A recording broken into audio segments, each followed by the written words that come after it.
नमस्कार दोस्तों, आप सभी का मेरे YouTube channel Shatrughan revision for railway में स्वागत है। आज की इस वीडियो में हम लोग SSC CGL, CHSL, MTS, SSC GD, CPO, railway NTPC and railway group D के सभी प्रीवियस ईयर क्वेश्चन को इस सीरीज के माध्यम से हम लोग पढ़ेंगे। तो इस सीरीज का यह पहला वीडियो है। इसी तरह की और वीडियो को देखने के लिए मेरे YouTube channel Shatrughan revision for railway को सब्सक्राइब करें और अपने सभी दोस्तों को यह शेयर करें। तो आइए देखते हैं पहला प्रश्न है जीएसटी का पूरा अर्थ क्या है। तो जीएसटी का पूरा अर्थ है गुड्स एंड सर्विस टैक्स। क्या है? Goods and service tax. और जीएसटी से और किस तरह के प्रश्न बन सकते हैं तो उसको देखते हैं। उसमें आपका पहला है जीएसटी को सर्वप्रथम फ्रांस ने लागू किया था। आपसे पूछा जाएगा जीएसटी को किस देश ने सर्वप्रथम लागू किया था, तो वो फ्रांस ने लागू किया था। और कब किया था? तो 1954 में। नेक्स्ट है भारत में जीएसटी 1 जुलाई 2017 को लागू किया गया था। नेक्स्ट है भारत का जीएसटी कनाडा के जीएसटी मॉडल पर आधारित है। कहाँ से है? कनाडा के जीएसटी मॉडल पर।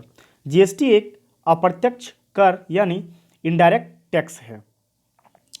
नेक्स्ट देखते हैं जीएसटी जो है, जीएसटी का जो है बिल पारित हुआ था वो 122वां संविधान संशोधन के तहत हुआ था। किस संविधान संशोधन के तहत हुआ था जीएसटी का बिल पारित? तो 122वां संविधान संशोधन। ठीक है। भारत में जीएसटी सबसे पहले असम राज्य ने लागू किया था।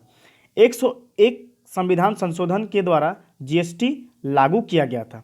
इससे पहले हम लोगों ने देखा कि 122वां संविधान संशोधन में क्या किया गया था? जीएसटी बिल को पारित किया गया था। लेकिन 101 संविधान संशोधन के तहत जीएसटी लागू किया गया था। ठीक है। दोनों प्रश्न में कंफ्यूज नहीं होना है। ठीक है। नेक्स्ट है भारत में जीएसटी लागू करने का सुझाव ये विजय केलकर समिति ने दिया था।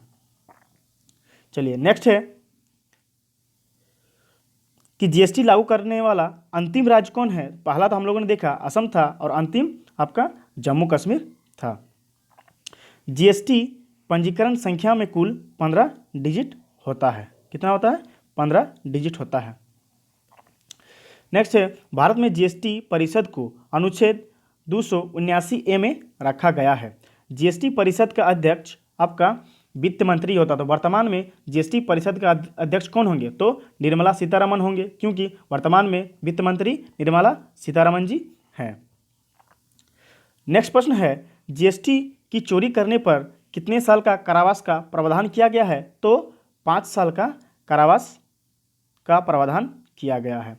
नेक्स्ट है जीएसटी दिवस कब मनाया जाता है? तो जीएसटी दिवस 1 जुलाई को मनाया जाता है, क्योंकि इससे पहले हम लोगों ने देखा कि जीएसटी को 1 जुलाई 2017 को लागू किया गया था। उसी दिन को यादगार बनाने के लिए 1 जुलाई को जीएसटी दिवस मनाया जाता है। नेक्स्ट है जीएसटी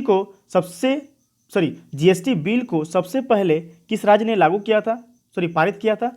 तो है तेलंगाना। इसमें कन्फ्यूज नहीं होना है। इससे पहले हम लोगों ने देखा कि असम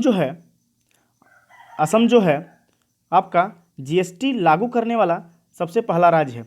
लेकिन इसमें जो है आपको दिया गया जीएसटी बिल को लागू या पारित करने वाला सबसे पहला राज्य कौन है? तो है तेलंगाना राज्य।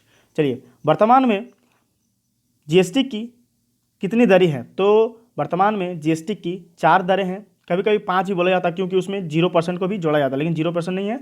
आपका 4 आंसर है। कौन कौन है?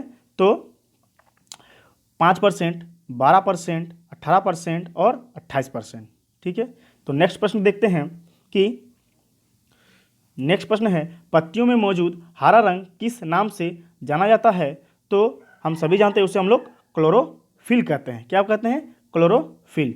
अब क्लोरोफिल से बनने वाले और एक महत्वपूर्ण प्रश्न है वह है कि सबसे पहले देखते हैं कि क्लोरोफिल का फॉर्मूला क्या है।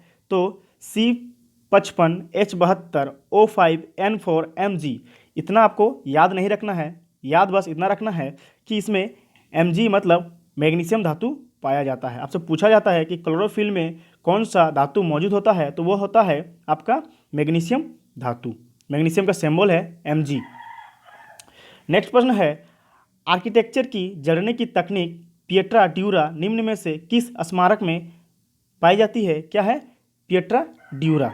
तो यह पाया जाता है ताजमहल में। किसमें पाया जाता है? ताजमहल में।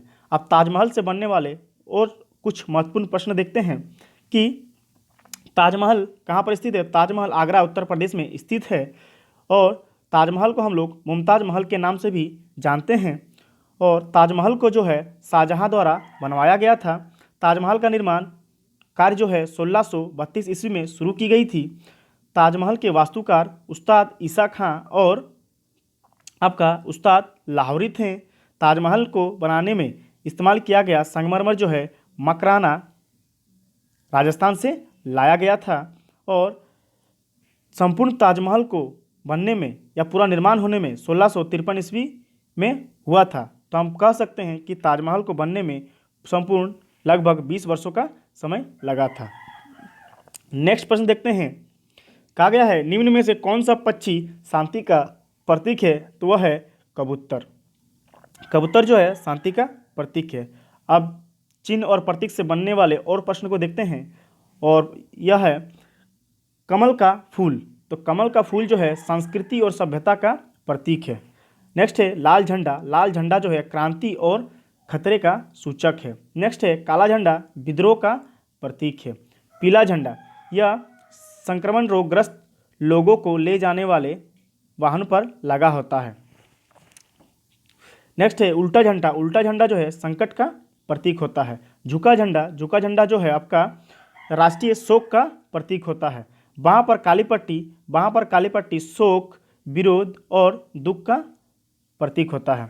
हम सभी देखते हैं कभी कभी क्रिकेट के मैच में सभी प्लेयर वहाँ पर काली पट्टी पहने हुए दिखाई देते हैं, तो वो किसी न किसी चीज़ का विरोध कर रहे होते हैं या फिर शोक को जता या दुख को जता रहे होते हैं। चलिए नेक्स्ट है आपका चक्र। तो चक्र जो है प्रगति का प्रतीक है।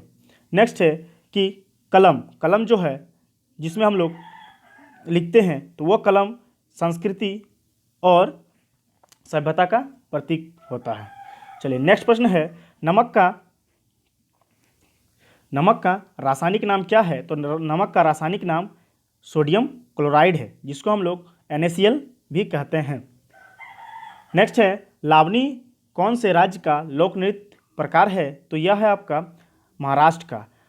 एग्जाम में बार बार पूछा जाता है महाराष्ट्र के लावनी और तमाशा किस राज्य के लोक नृत्य है? तो वो महाराष्ट्र के हैं। ठीक है। नेक्स्ट प्रश्न है एक पुस्तक है इंडिया 2020 किसके द्वारा लिखी गई है? तो लिखा गया है डॉक्टर APJ अब्दुल कलाम के द्वारा। चलिए नेक्स्ट प्रश्न है तमिलनाडु की प्रख्यात शास्त्रीय नृत्य शैली कौन सी है? तो तमिलनाडु की प्रख्यात शास्त्रीय नृत्य भरतनाट्यम है। और शास्त्रीय नृत्य से बनने वाले और महत्वपूर्ण प्रश्नों को देखते हैं। और आपसे बार बार पूछा जाता है कि वर्तमान में भारत में कुल कितने शास्त्रीय नृत्य का प्रकार है? तो वर्तमान में 8 शास्त्रीय नृत्य के प्रकार हैं।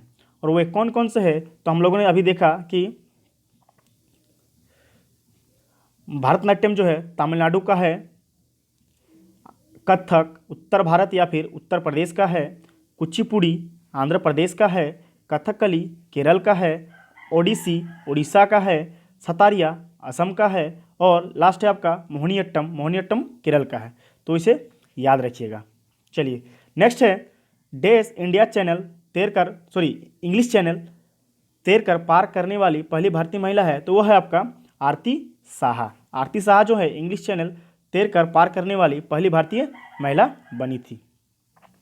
नेक्स्ट है नर्मदा नदी मध्य प्रदेश में देश से निकलती है, मतलब कहाँ से निकलती है? तो वह निकलती है अमरकंटक की पहाड़ियों से। कहाँ से निकलती है? अमरकंटक की पहाड़ियों से। और यह अपना पानी जो है अरब सागर में गिरा देती है। और इससे बनने वाला एक प्रश्न जो बार बार पूछा जाता है कि कौन सी नदी डेल्टा ना बनाकर एस्चुरी बनाती है? तो वह है आपका नर्मदा और ताप्ती। इसको याद रखिएगा। नेक्स्ट प्रश्न है कि निम्न में से कौन सा भारतीय अर्थव्यवस्था का प्राथमिक क्षेत्र है? तो वो आपका है कृषि। कृषि जो होता है प्राथमिक क्षेत्र में आता है। चलिए बैंकिंग आपका जितना भी सेवा क्षेत्र है, सेवा क्षेत्र आपका तृतीय सेक्टर में आता है। उद्योग जो है वो द्वितीय क्षेत्र में आता है, उद्योग। चलिए नेक्स्ट प्रश्न है, निम्न में से कौन सा, एक मिनट, चलिए ठीक है, निम्न में से कौन सा भारत का एक प्रमुख लौह अयस्क क्षेत्र है? तो वह है आपका उड़ीसा और आपका झारखंड क्षेत्र। एक प्रश्न और बार बार पूछा जाता है कि किसे भारत का रूर कहा जाता है? तो भारत का रूर छोटा नागपुर पठार को कहा जाता है, क्योंकि खनिज पदार्थ उसमें से भरा हुआ है, इसलिए उसे भारत का रूर कहा जाता है। चलिए नेक्स्ट प्रश्न है, ब्लेस्टिक जेल पर जनता के हमले कौन सी घटना को जन्म देता है? तो वह जन्म देता है फ्रांस की क्रांति को। तो फ्रांस की क्रांति कब हुआ था? तो फ्रांस की क्रांति 1789 को हुआ था। नेक्स्ट प्रश्न है, डीएनए का पूर्ण रूप क्या है? तो डीएनए का पूर्ण रूप है डीऑक्सी राइबोन्यूक्लिक एसिड। क्या है? Deoxy ribonucleic acid.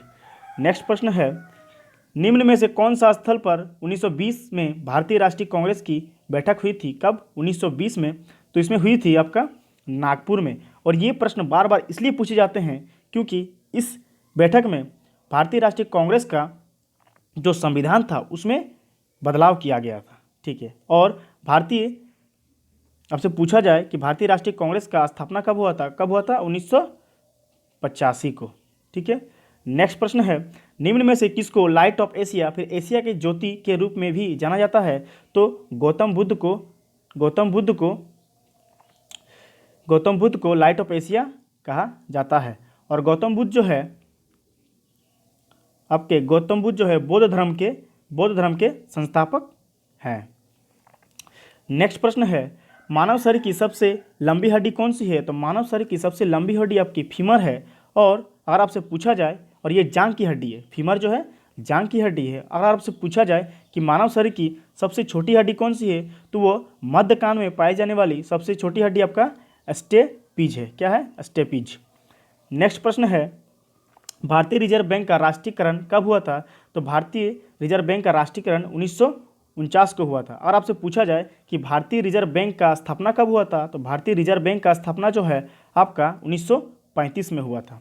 चलिए नेक्स्ट प्रश्न है, श्रीलंका में गृह युद्ध कब हुआ था? तो श्रीलंका में गृह युद्ध कब समाप्त हुआ था? तो वह हुआ था आपका 2009 को। और आपसे ये पूछा जाए कि श्रीलंका आज़ाद कब हुआ था? तो श्रीलंका आज़ाद आपका 1948 में हुआ था, भारत के एक साल बाद। भारत को आज़ादी 1947 में मिली थी और श्रीलंका को 1948 में। नेक्स्ट प्रश्न है, निम्न में से कौन सा अंतःस्रावी का हिस्सा नहीं है? तो लार ग्रंथि जो है आपका, यह अंतःस्रावी तंत्र का हिस्सा नहीं है। और ये किसका है? तो ये बाह्य स्रावी तंत्र का हिस्सा है। नेक्स्ट है, भारत देश का सबसे छोटा राज्य कौन सा है? तो भारत देश का सबसे छोटा राज्य आपका गोवा है। ठीक है। कौन है? गोवा है। और अगर आपसे पूछा जाए कि भारत का सबसे बड़ा राज्य कौन सा है क्षेत्रफल की दृष्टि से, तो वो उत्तर प्रदेश है। चलिए, ओलंपिक में रजत पदक जीतने वाली पहली भारतीय महिला कौन बनी है? तो वह है आपका पीवी सिंधु। उसने रजत मतलब सिल्वर पदक जीती है। नेक्स्ट प्रश्न है, जीन जैकस एक प्रसिद्ध क्या थे? तो वो थे आपका चिंतक। क्या थे? चिंतक। नेक्स्ट प्रश्न है, भारतीय जनतंत्र के संदर्भ में निम्नलिखित में से कौन सा कथन सही है? तो वह है आपका, भारतीय लोगों को अपने प्रतिनिधियों को चुनने की अनुमति देता है। मतलब हम लोग अपना नेता खुद चुन सकते हैं। चलिए, और इस वीडियो का लास्ट प्रश्न है कि सोवियत संघ वर्ष कब टूटा था? मतलब सोवियत संघ कब टूटा था? तो सोवियत संघ 1991 में टूटा था।